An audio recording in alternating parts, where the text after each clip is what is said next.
Shalom.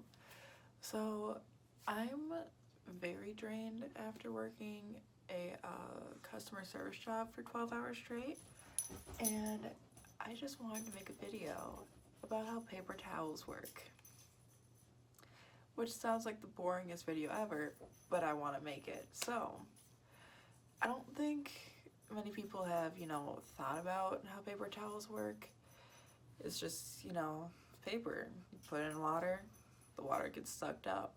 But like, why does the water get sucked up, I'm sure most of you have, seen water molecules, aka H2O, 2 hydrogens, 1 oxygen, 3 molecules. It creates like a bent pattern. So there's the 2 hydrogens and the oxygen, and it's kind of this bend.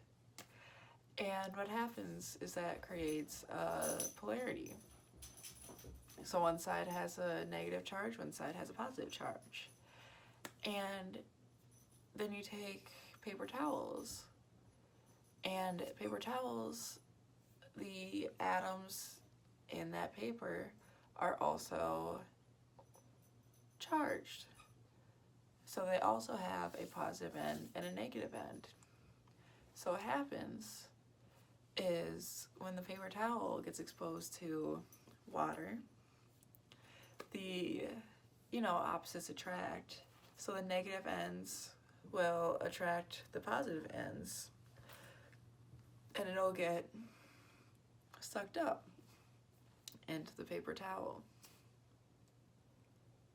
Which is kind of cool to think about, it's like magnets. It's like, imagine that paper towels are full of a bunch of little magnets, and water is a bunch of little magnets. It's just attraction,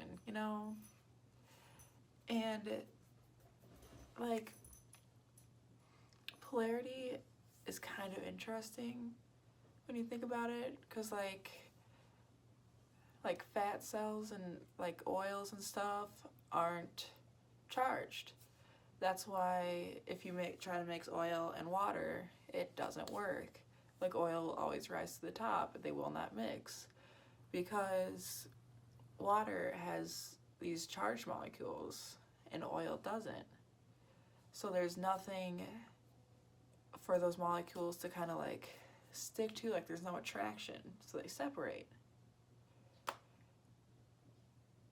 And attraction is just really cool to me. Like, I know I usually talk about biology and this is chemistry, but no one asked for any of this. So today we talked about paper towels and water, because that's what I want to talk about after serving people for 12 hours straight. And that does not rock, but science does.